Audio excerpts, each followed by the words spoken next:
Welcome to Donmar TV News Channel. Inihayag ng Department of Justice o DOJ na kaya sila nagpasyang ipalipat ang mga kasong isinampa laban sa religious leader na si Apollo Kibuloy at 5 iba pang akusado mula sa Davao City Regional Trial Court papuntang Quezon City Regional Trial Court ay upang maingatan ang integridad ng kaso. Kinukonsidera din anya ng DOJ ang kaligtasan ng mga testigo. May influensya na po yung mga judge sa Davao, pero syempre para lang manigurado, we have to put the case in an area where it is free from any possible influence. No? Ayon kay DOJ spokesperson Assistant Secretary Miko Clavano, kung mananatili sa Davao ang pagliliti sa kaso, ay mabahiran ito ng duda o pagiging bias. Paliwanag ni Clavano, may impluensya si Kibuloy sa lugar.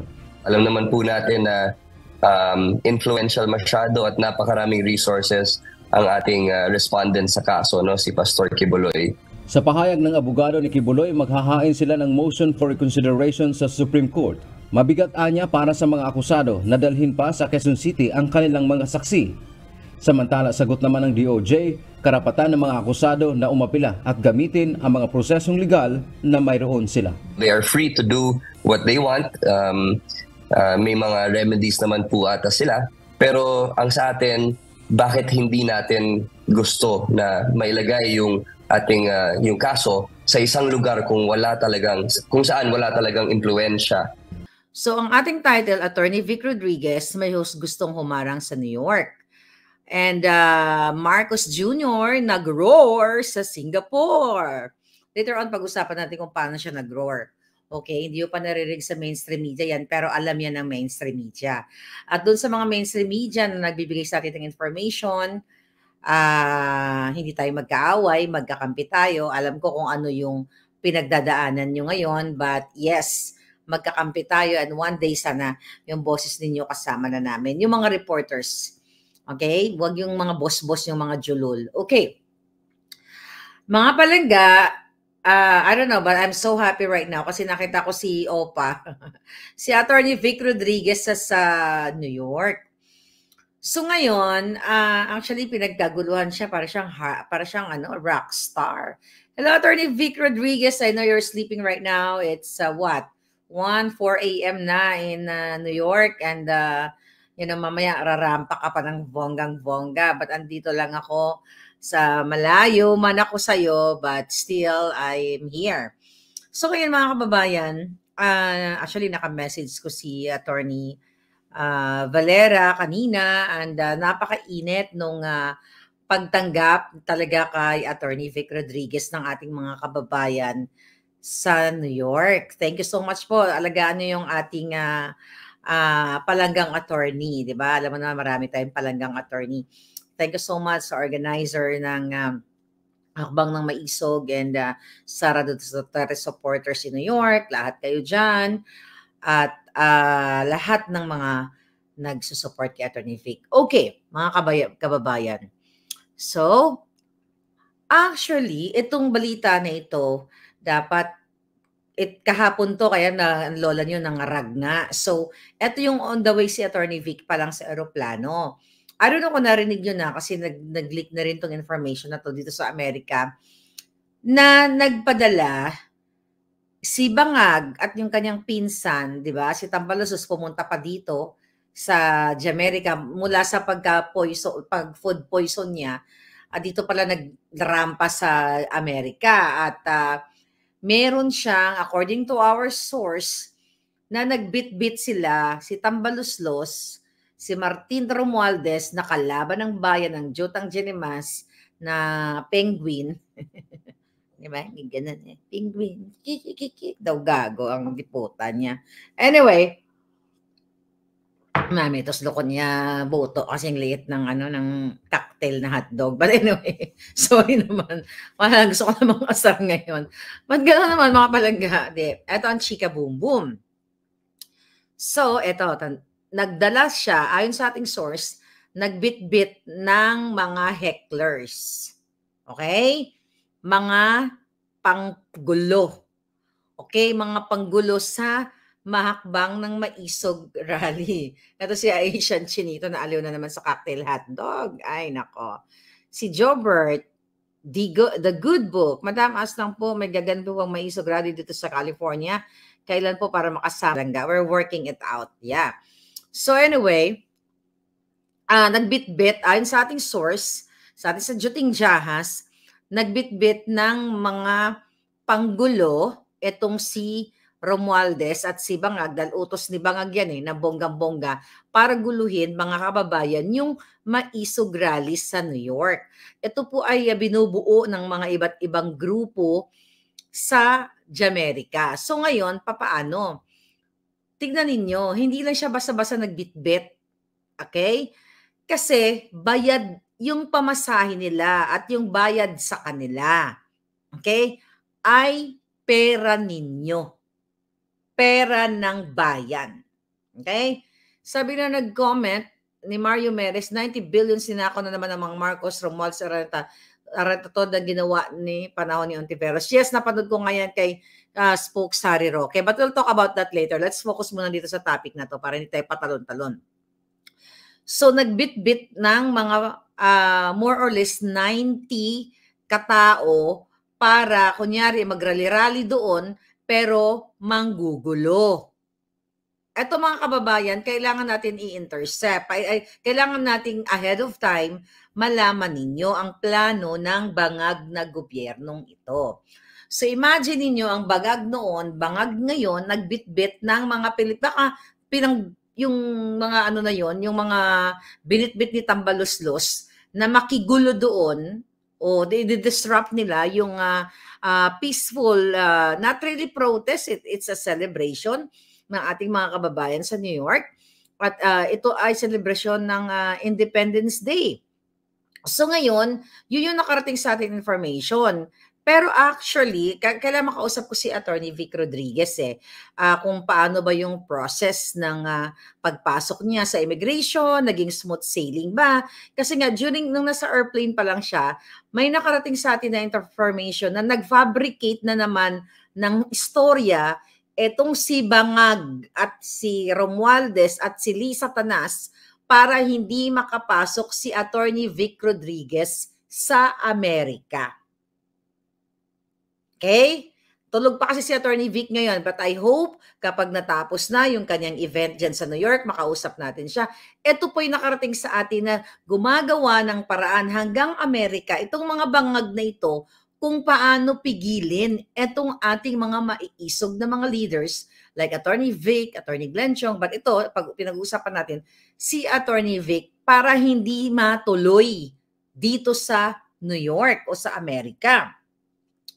So, sabi ko nga, hindi ko pa nakakausap si Attorney Vic Rodriguez about kung how smooth ba yung pagpasok niya dito sa immigration. Tandaan niyo, si Attorney Vic po ay private citizen. Hindi siya taong gobyerno. Kung wala siya, kung papapasok siya dito sa Amerika as tourist o kung ano yung purpose siya. Di ba? Pag pumapasok ka ng Amerika, tatanungin ka, what is the purpose of your visit?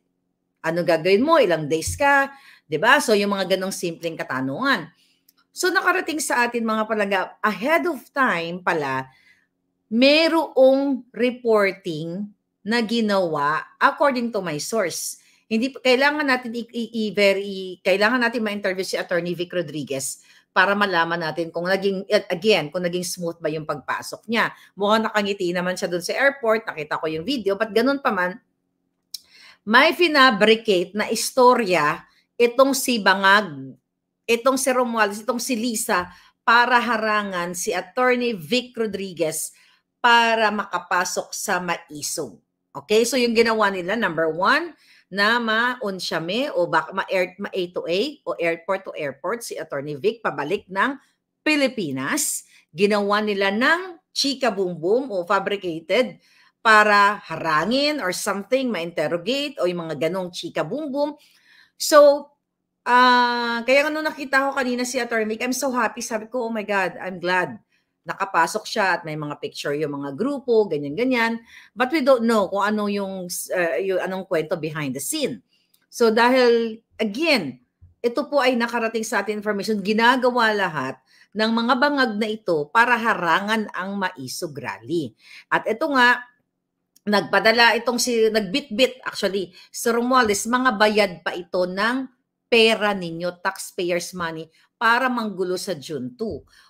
Although, itong organization na ito, itong pagtitipo na ito, actually, it's not rally, this is parada.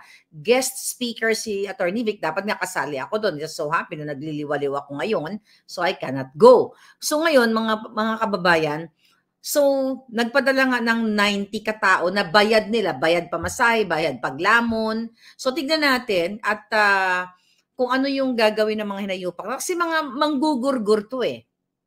Okay? Sabi ni Benji, nag-meet and greet si Attorney Vic. Yeah, nakita ko yun. Nag-meet and greet. Ngayon, mga kababayan, kaya syempre, nung nalaman ko to, inalerto ko yung mga kaibigan natin sa New York na I cannot say here, just to protect. Inalerto natin yung mga palangga natin doon sa New York.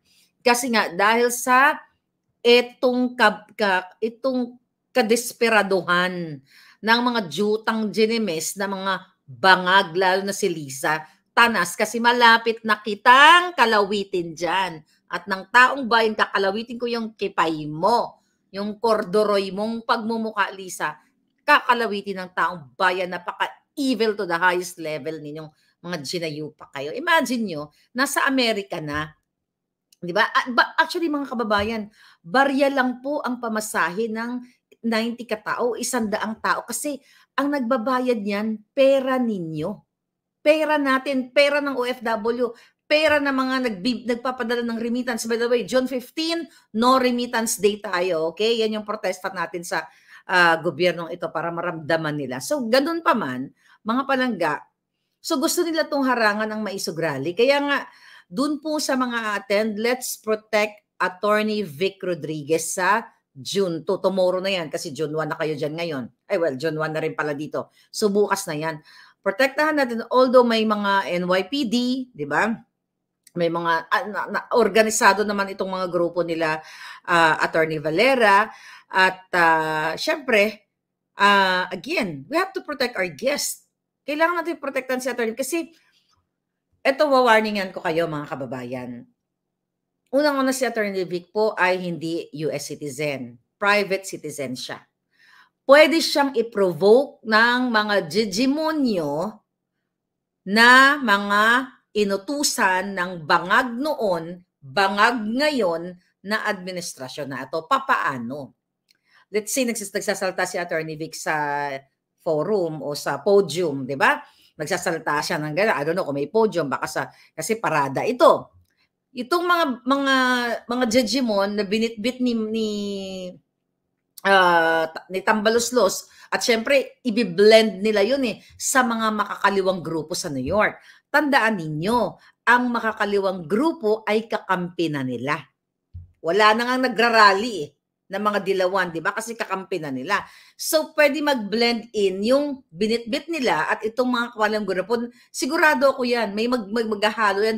Ugali yan ng mga kaliwang grupo. Di ba? Pinondohan na nga ni Marcos Jr. at ni Tambaloslos yung mga makakaliwa sa Kongreso. Kaya hindi malayong mangyari ito. But we have to be very careful, mga kababayan. Particularly na po yung mga atin bukas dyan sa New York parade natin.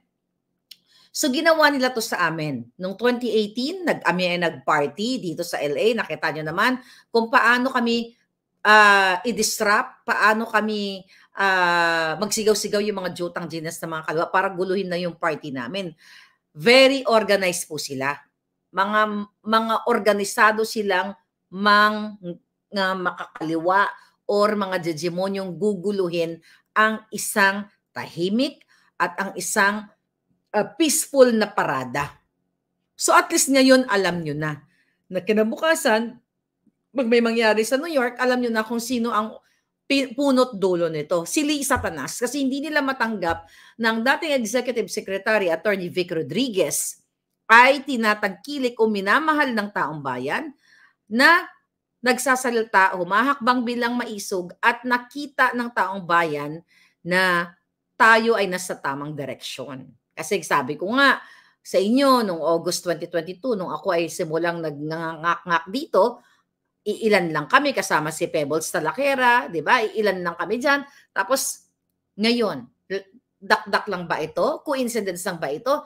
Eh anong ginawa nila ngayon sa mga kinansela nilang, sinuspend nila mga governors and mayors, yung mga hinaharang nila mga truck dito sa mga isog rally, yung pagsusuppress sila ng ating malayang pamamahayag, malayang pag-express ng ating mga opinion.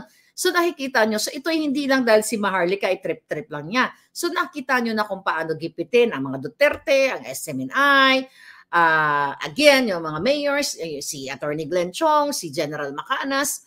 So, ang tinitignan natin dito mga yung pagharang nila pagharang nila dito sa hindi pala pagharang pa lang or panggugulo pa lang sa bukas dito sa maisog rally na ito ng Sara Duterte supporters in New York at iba pang mga grupo. Ito po ay may pattern. May pattern na sa Pilipinas, hinaharangan nila ng truck. Dito sa Amerika, maraming palaboy-laboy din na pwede nilang bayaran. Diba? Nakita nyo naman dyan siguro sa mga TikTok na yan, kung anong ginagawa. Yung iba nga nagnanakaw sa mall, less than $1,000 ang pinagtsatsagaan ng mga walang bahay o yung mga bangag na katulad ni Marcos Jr. So pwede silang mag-recruit ng mga bangag sa New York. Ito, bibigyan lang yan tigo $1,000. That's what, 50-something thousand. Again, wala silang pakialam sa pera ng bayan wala silang pakialam na magbigay ng pera kasi pera ninyo. So kung babayaran nila tigo $1,000, let's say for example, kumuha sila ng 50 ka taong bangag doon sa New York. Maraming bangag doon. That's $50,000 at that's barya. Barya lang 'yan. I-compare dun sa ating national budget na 5-point-something trillion pesos. Napakabarit, kayang gawin kasi desperado na nga itong mga julol na ito. Kaya naman hanggang sa Amerika, nakita niyo naman hanggang sa Amerika, gusto nila akong gipitin, pero nilalabanan ko yung mga ginayupak na yan. So, ang nakikita ko, and I hope I can interview Attorney Vic after this, no, na ano ba yung nangyari sa kanya sa immigration, naging smooth sailing ba yan? Kasi usually, ang pagpasok mo sa immigration, napakabilis lang yan. Tatanungin lang naman yan kung ano yung intent mo to visit America, di ba? So, kung ano yung mga nakasulat doon sa application mo or first time mo or whatsoever, tatanungin ka kung tourism ba yan, business ba yan, visiting ng family, or anong visa yung, well, definitely si Attorney Vic is tourist visa. So, kailangan malaman natin kung ano yung mga tinanong sa kanya, and syempre ang purpose niya is to be part of the Maisog Rally or the part of the parade. So definitely kung yun ang purpose niya, yun dapat yung isasagot niya. But again, dapat magiging smooth lang yan palangga. Kasi pag pumasok ko sa immigration, no, kahit ako, napaka-smooth ko lang. No, first time kong pumasok, as tourist din ako dito, talagang ang tanong lang naman sa akin noon, bakit ka pumasok? Anong purpose mo sa Amerika? Turista lang, for 10 days nga lang ako noon, yung sinabi ko. O saan ka magsistay, very smooth. Tapos, okay, binigyan ka ng 6 months, ganun. Diba? Binigyan ka ng 6 months na to stay in the US. So, I don't know kung ilang binigay kay Attorney Vic, kasi minsan nabibigyan ka ng 1 month. Depende sa trip ng sasagot sa'yo. Or why I am saying this? Kasi nga mga palangga, nasa aeroplano si Attorney Vic, nakarating sa akin na mayroong tinimbre na fabricated issue dito kay Attorney Vic. Para sa immigration pa lang, maharang siya. Or kung ano man. Okay? Pero I believe dahil ang intention niya is just to be part of the Filipino parade, Independence Day. So kaya naman sigurong ang tawag dito, nakasalusot siya. Kasi normal lang naman sa immigration, di ba? Tatanungin yung mga travel history mo, o nakapunta ka na ba sa Amerika, nakapasok ka na dito. Siyempre, ang Amerika, ang bansa ko dito, ay ini-ensure ng bansang ito yung seguridad, di ba? Yung seguridad ng mga pumapasok. So, siyempre, mga kababayan, let's say, kunyari, ni-report niya Tambaluslos, o ayan, ano yan, espiya yan, o yung mga ganon. Kasi pwede kang mag-report ng gawa-gawa lang. Lalo na ito mga bangag noon, bangag hanggang ngayon. Kaya talaga nilang mag-create ng anong kasinungalingan. So kaya nga, sabi ko sa inyo, pag natapos na si Atty. Vic sa kanyang event, I hope talagang ma-interview natin siya. Kasi sa pagpasok po sa US immigration, kung ikaw ay honest to goodness naman, yung mga nakasulat sa iyong papel, napakadali lang yan. Yung iba nga natatanong yan dyan eh. Ano yung pagpasok mo sa Amerika o kahit sa Canada, magkano dala mong pera. Di ba nakwento ko sa inyo nung pumasok ko sa Canada, umattend ako ng Jutang Ginines. Oy, Sandra Gombok Palangga, Maisog Canada at Charlene. Naalala niyo yun Palangga? Umattend ako dyan ng victory party ni Kuting noong June of 2022. Alam mo bang tinanong ako na ito for your educational na rin. Tinanong ako ng immigration. Sabi niya, how much money do you have? Sabi ko, how much cash pala? Sabi ko, I don't have anything. Would you believe? Ni $1 wala akong dala nung pumunta ako sa Canada. Wala talaga. Kasi puro credit, utang-utang lang mga hitad. Di ba? Oh, credit card queen, you know? So utang-utang lang. Tapos titingnan niya ako. Yeah, sabi niya, parang ang tanong niya sa akin, ano daw ang isi-spend ko sa Canada? Well, I have my credit card, darling. No, walang darling. I have my credit card. So, dito pala si Palangga. Hakbang na Maisog Canada. O, di ba Palangga? Yun, nakwento ko na sa inyo. So, yun usually smooth sailing lang. Kasi syempre yung mga yung papasukan mo mga bansa, Amerika, Europa, usually yan naman yung mga common question eh. 'Di ba? Yung mga financial capacity mo to enjoy, to travel. Pero ako kasi candidly, and I'm very honest naman na kasi alam mo kapag nagsisinungaling ka, mararamdaman yan ng immigration. May red flag ka agad yan. 'Di ba? Pag may inconsistency, alam nila 'yan kung meron kang mga pinagagawa. So, bakit ko sinasabi 'to sa inyo? Kasi na-experience ko 'to eh. Sabi ko, I have my credit card. Okay, tinignan niya ako mula ulo hanggang paa. Na-discriminate pa ako. Kaya gusto ko na nga. Kasi akala, eto na nga mga kababayan, akala na siguro is Philippine passport pa ako. Kasi yung kasama ko is Philippine passport pa. So, I'm not the type of person naman na iwawagayway ko yung passport ko, no? Bonggang-bongga, di ba? Kasi hindi naman katulad ng mga mayayabang dyan na, you know, ito yung passport ko, O, katulad ni Lisa, very New York, eklabouche, mukha namang kordoroy ang mukha. I don't do that.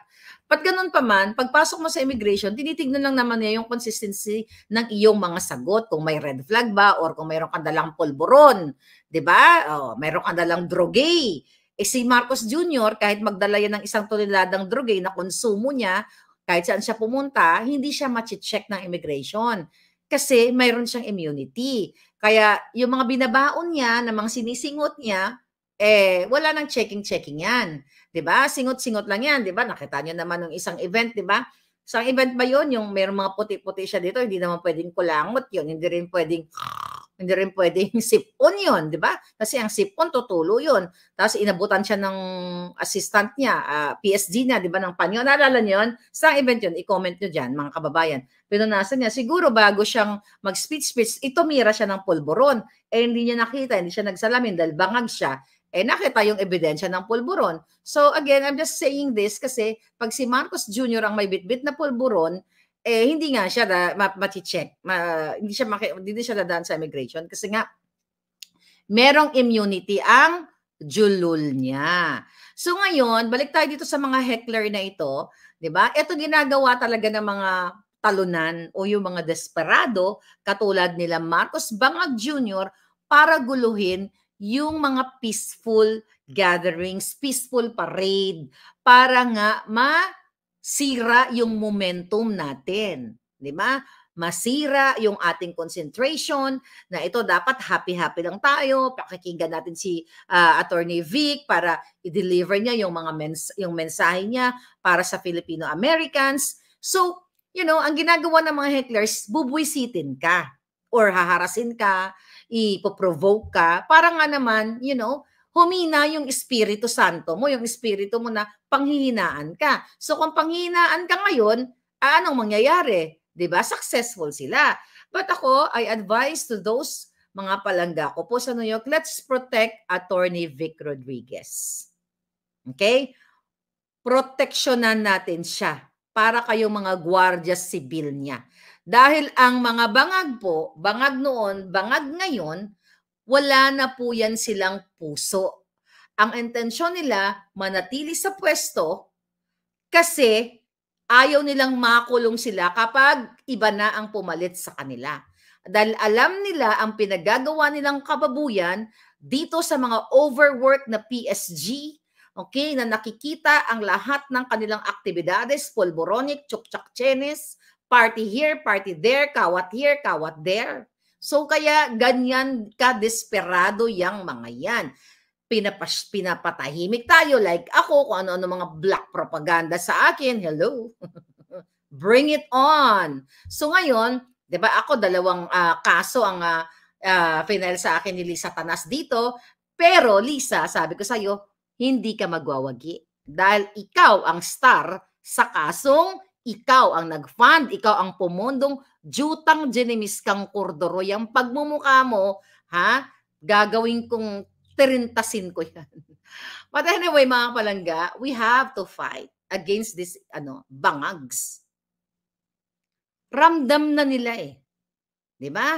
Ramdam na nila, all over the world na tayo. Kaya sabi ko sa inyo, lahat kayo sa Pilipinas, saan man kayo naroroon, mag-organize kayo ng hakbang ng maisog.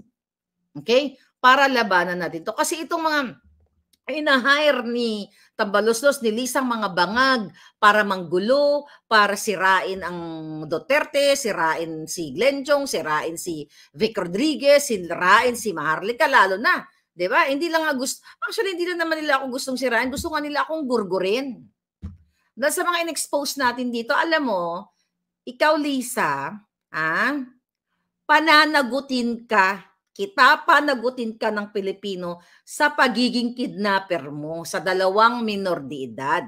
Kayo nila Teddy Boy Locsin Jr., lahat ng kasabwat mo, pananagutin kayo lahat. Kaya kahit anong pilit nyo dyan sa chat-chat-chat nyo yan, mag-chat-chat ka sa kulungan.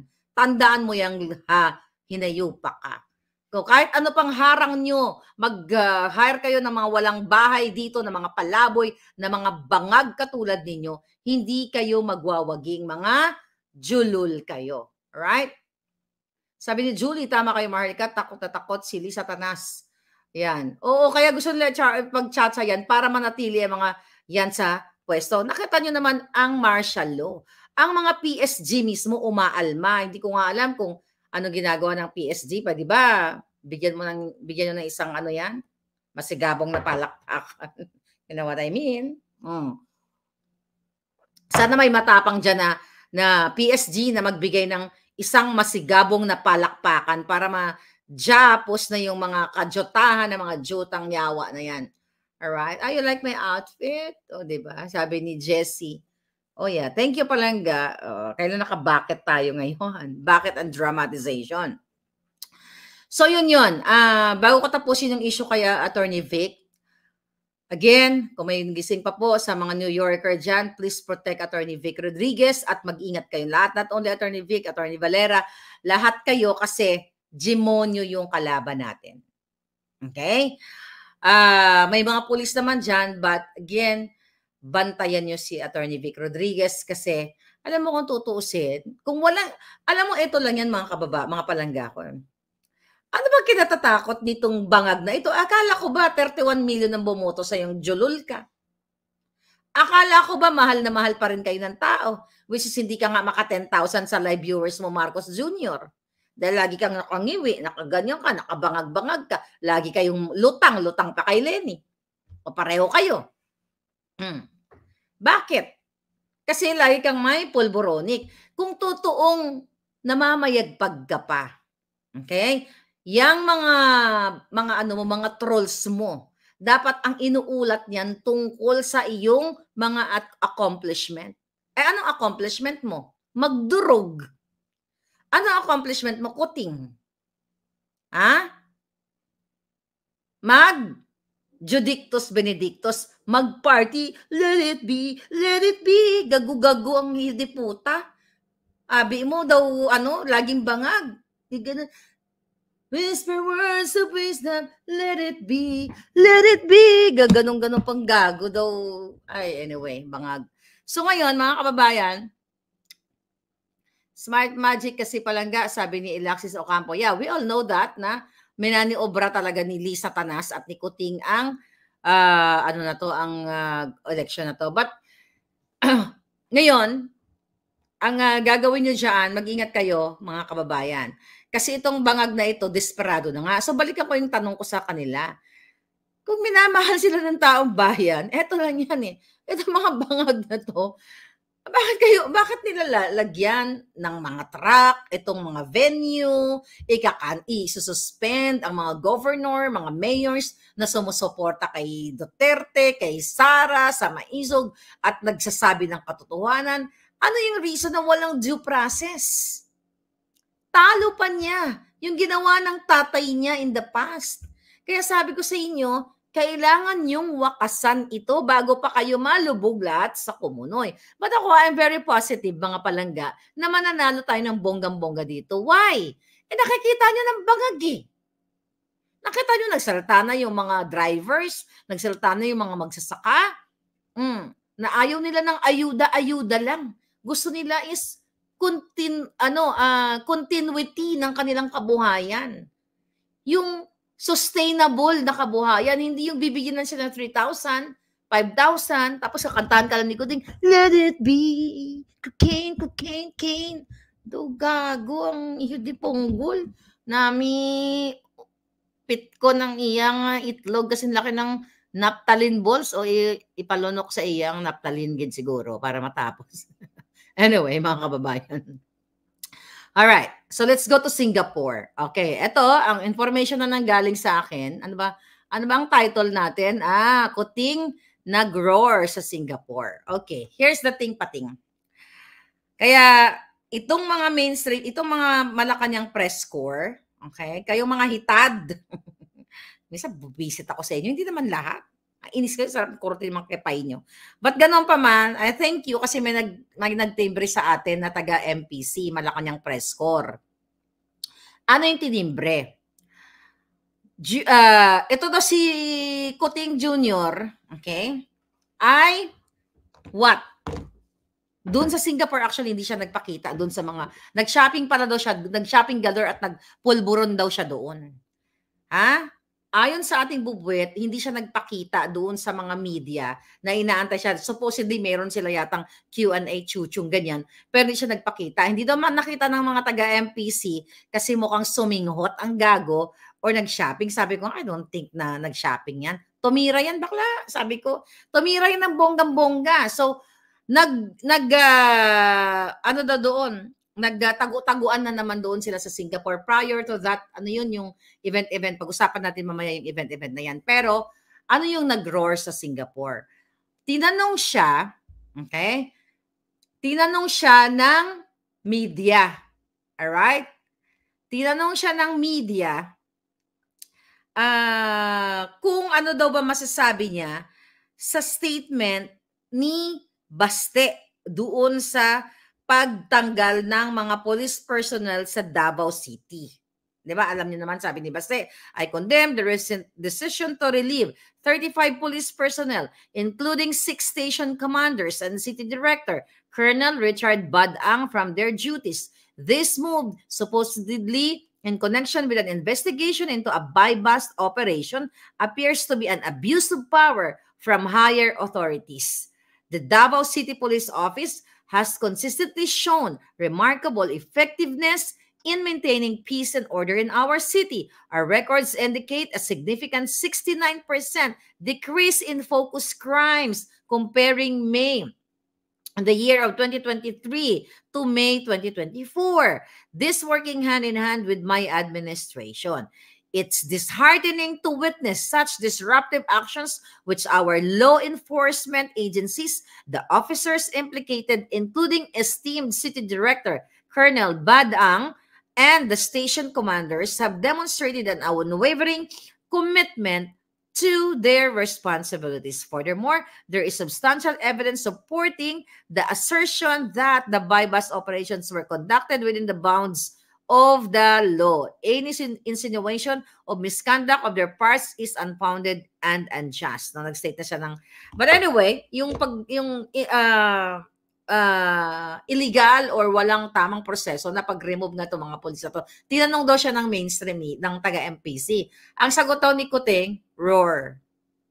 Anong ka ba nga ganyan? Unang-una, hindi ka tiger o hindi ka lion, Kuting. Meow! Kaya wala kang karapatang mag-roar. Yun daw po ang sagot sa kanila. Wala daw siyang sinabi. Kundi ba naman bastos talaga to? Ang tanong, di ba? Maayos yung pagkatanong sa kanya. Ang sinagot daw niya, roar. Okay? Di ba? Yung roar, roar, roar, roar, di ba? Yun ang kinuwento sa atin ng ating mga palangga. Alright? Bagsak ang ekonomiya ng Pilipinas. Oo naman, 58 ang dolyar na ngayon, Vega Warp, thank you palangga. You're there. Si Zorro nasa nagbakasyon. Hindi ko na nakikita. Hindi yata ako love ni Zorro. Nasaan na siya? Si Nanay Robles, thank you mga palangga. So ngayon, doon uy, wala ba ako? Okay. So ngayon, 'di ba doon sa Singapore ay nagtanong ang general, I think ito, 'di ba? Itong Chinese Major General Xu Yu, sabi niya, nagtanong siya kay Kuting during the keynote address doon sa Shangri-La Dialogue Singapore Chuchu. Okay? So ang tanong sa kanya, napakasimple lang naman. Ang dami niya mga palabok-palabok. Okay? Sabi ni Chinese General, Mr. President, I noticed in your speech, you mentioned many times about Asian centrality, sabi niya. You review the TAC, which your father signed. TAC is a Treaty of Amity and Cooperation in Southeast Asia. Isa sa pumirma doon, si Marcos Sr. So yun yung mini-mini tong Chinese General. Sabi niya dito, you mentioned many times about Asian centrality. Sabi niya, you review the TAC, which your father signed that show the bond of Asian. Sabi niya, I think Asian centrality is very important, but it's not, sabi niya, but it's not, we cannot take it for granted. Sabi niya, it comes from Asian way, the three principles. Sabi niya, first, nag-state siya ng tatlong principles. Sabi niya, first, mutual respect. Second is consensus building. Third is you have to be considerate, 'di ba? 'Yun ang tanong sa kanya nung Chinese General Hospital. 'Di ba? Ng Chinese General, mga kababayan. So anong ibig sabihin nito, mga palangga? Anong gustong patunayan nitong Chinese General?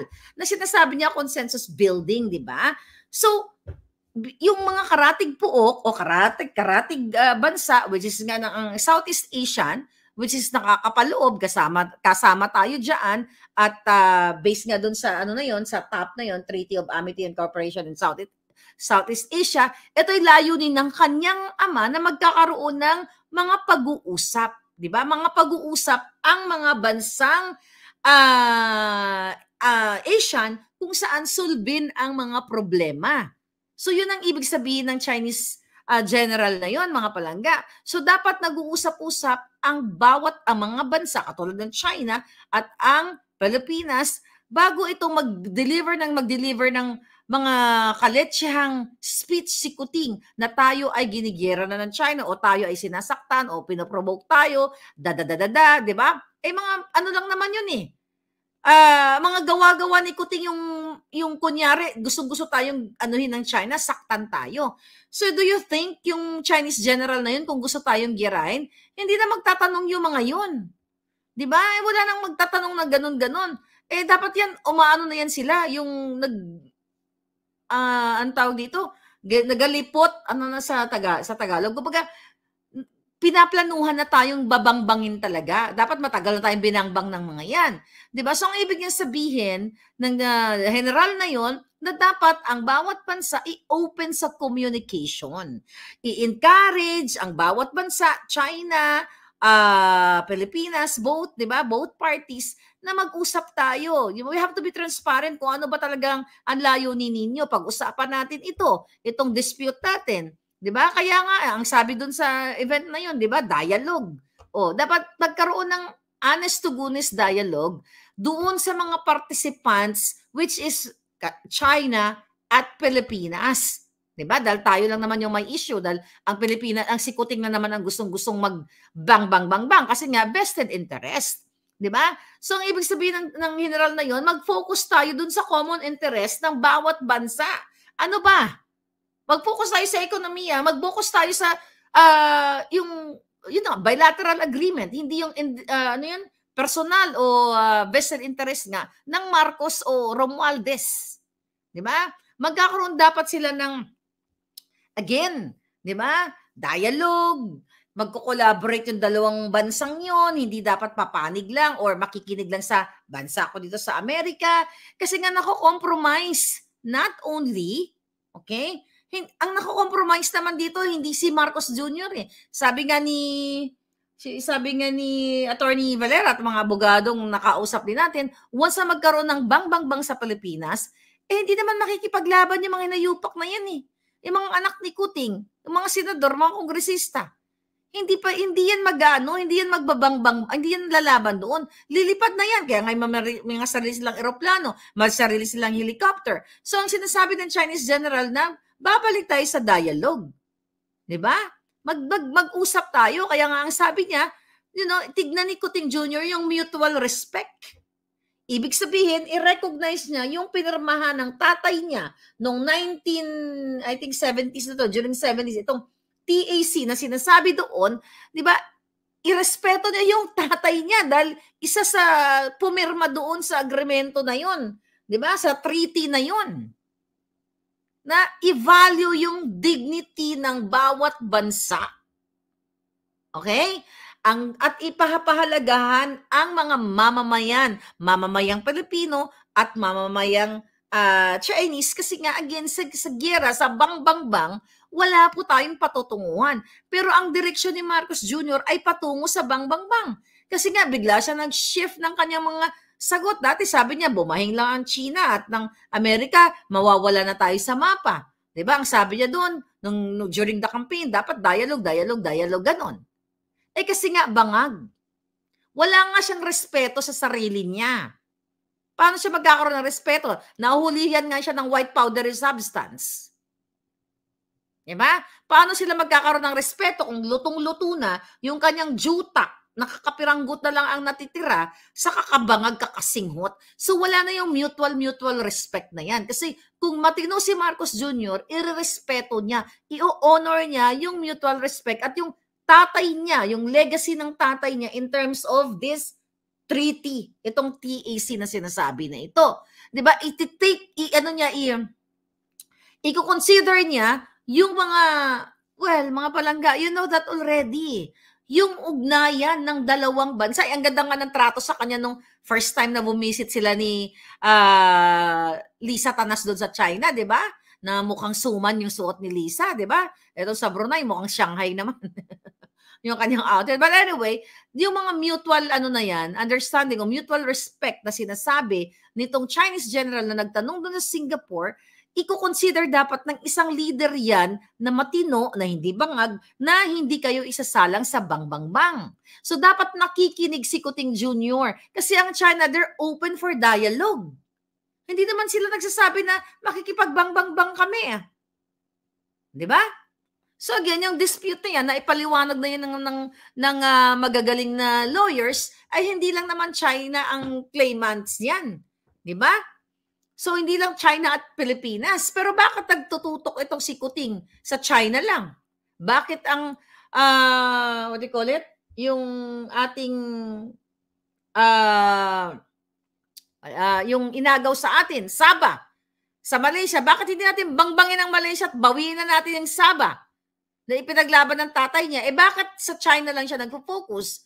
Kasi vested interest. Kasi kinukumpasan ng Jutang Ginimes. Dahil baka tinatakot siya ng lolo ko.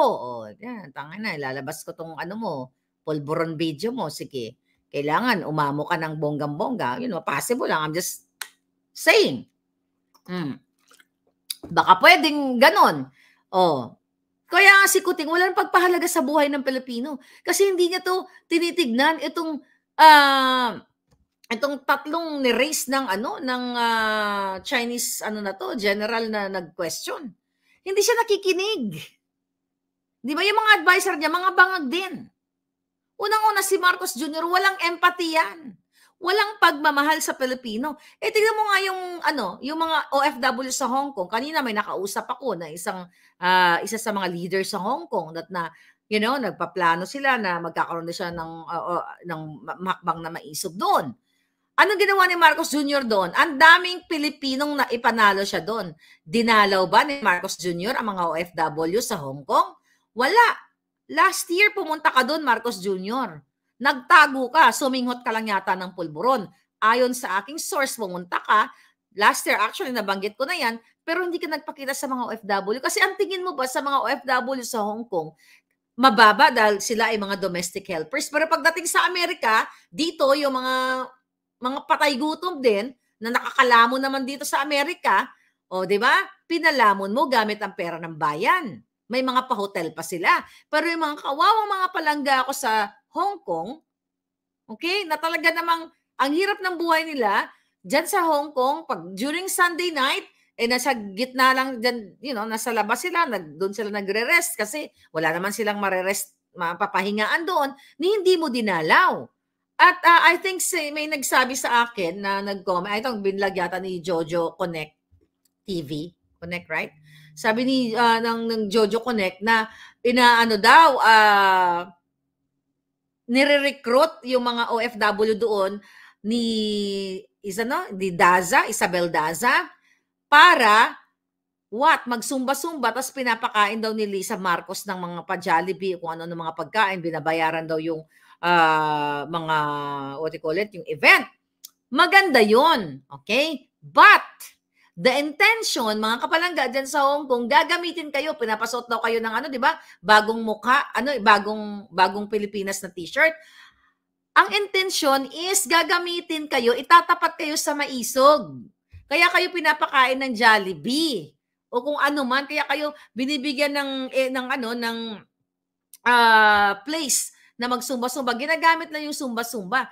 Tapos recently, pumunta daw yung isang Gonzagang bigatla, di ba? Nandoon, kunyari, nakipaglaro-laro sa mga OFW. Ginagamit lang na kayo ng mga yan. Huwag kayo sumuot nyo ng mga bago-bagong Pilipinas na mga t-shirt na yan kung labag sa loob ninyo. Pero kung gusto nyo naman talaga at gusto nyo sikuting, wala naman tayong problema dyan. Pero kung against your will, pakakainin kayo ng Jollibee, kainin nyo yung Jollibee, tapos tanggapin yung t-shirt, gawin yung basahan. Di ba? Anyway, pera nyo naman yan eh. Pera ng bayan yan. Yan ang evil na ginagawa ng gobyernong ito. Kasi ayaw kayong pakinggan. Walang empathy. Balik tayo sa Singapore, di ba? Dahil ang pinag-uusapan natin dito, yung peace ng bawat bansa. Sabi ko nga, kaya naisingit ko lang yung Hong Kong, walang empathy ang Marcos Jr. Wala siyang pakialam sa OFW. Ngak lang si Kuting. Basa-basa lang ng script. Kasi wala naman talaga. Di ba? Hindi equal ang pagtingin niya sa inyo. Why? Pagdating dito sa Amerika, nakita ko pinalamo nila. O sa Singapore, pinakain ba kayo? Pumunta-punta lang yung mga hinayupak sa plaza doon sa Singapore. O, pumunta-punta lang sila. Nagbigay ba sa inyo ng something o pagkain? Wala. Dito sa Amerika, nung pumunta yung mga hayop na yan, Diyos ko, pati mga kamag-anak, pa-hotel nila at pera ng bayan yon. So walang equality sa bangag na gobyernong ito. Ang pagtrato nila sa inyo ay hindi tama. At ganun din ang pagtrato sa China at ng Amerika. Kasi may vested interest. Di ba dapat tayo ay makipagsundo sa mga bansa lahat? Dapat wala tayong kaaway. Sikutin ko niya, bait-baitan kayo, lulubadin, yes sir, daw gago. Kasi, what? Gusto niyang makuha ang kanilang mga frozen assets dito. Hindi nga natin alam na nakuha na. Dahil may mga crates, di ba? Isa yan sa aking expose last year na may mga bit silang crates mula sa Singapore, mula sa Amerika nung sila ay pumunta dito. So hindi nire-recognize ni Kuting yung pinirmahan ng tatay niya kasi vested interest na ang pinaiiral niya. Wala, sabi nung Chinese general kanina, parang you have to be considerate, di ba? Eh, paano ka magko-considerate? Bangag nga. Kapag bangag, walang konsiderasyon. Maangas, bastos, bangag noon, bangag ngayon. Walang sincerity. Okay? Walang honesty. Kasi nga, kung ano lang ang kung sinong makikinabang sa kanila, doon lang sila tatango. Pag wala ka ng silbi, itatapon ka na nila. So yan yung nangyayari. Hindi lang makikinig si Kuting sa sinasabi ng China na open dialogue tayo. Kasi sarado na yung utak niya eh. Nakaporma na siya dito eh. Okay? Na ito, dahil whatever, kung ano man yung internal arrangement nila. So, nakatutok na si Kuting. Nakalimutan niya na yung peace talk.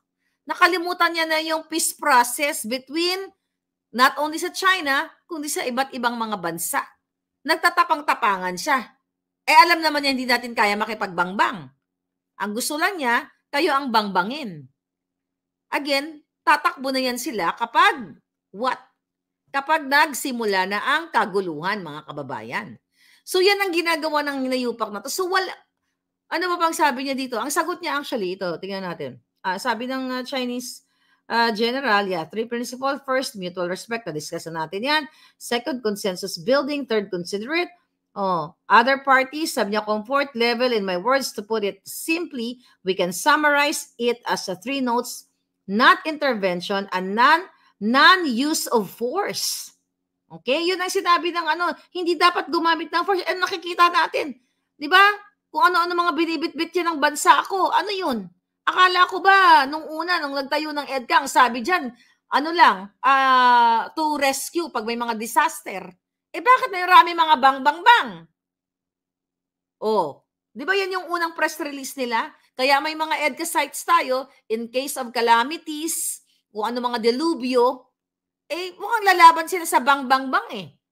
Yun ang sabi ng Chinese general. Sabi niya dito, Asia and East Asia at large for a long-lasting peace since the end of the colonials rules in history. So we cherish a lot.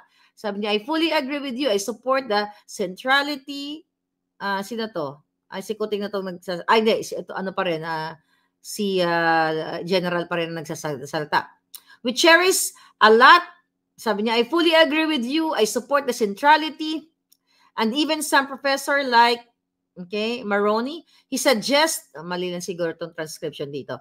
He suggests that Asian is deserved to award a Nobel Prize. I agree with him. Thank you very much. Sabi niya, ano sabi ni Kuting? Okay? Actually, hindi natin babasahin ni Kuting kasi may lang to, script niya to eh. Syempre, dinideny niya ang mga kasinungalingan niya na kunyari, for pistok siya. Okay? Anong sinasabi niya dito? I just made a precisely focus on Asian centrality that the principles that are laid down that are involved in the concept of Asian centrality. Paulit-ulit nga, walang nonsense na sinasabi niya. We are some that we must use to guide us and we have been distracted in the past years. So then it's time for us to return and remember once again. Okay? Sabi niya, Asian was created for, and that is, alam mo, wala namang kwentang basahin na si Kuting. Yung mga words niya, nonsense. Kumbaga, alam mo yung sumasagot siya, pero wala yung walang substansya ang kanyang sinasabi. Kung totoo na sinasabi niya na nakafocus tayo sa peace process o peace talk, okay? Bakit ito yung nangyayari? Bakit may mga provoking, may mga lumalabas sa media na kunyari inano tayo, di ba? Kunyari talagang inaano tayo ng China. Pero narinig yun naman sa mga magsasaka na nagsalita doon sa harap ng mga kongresista.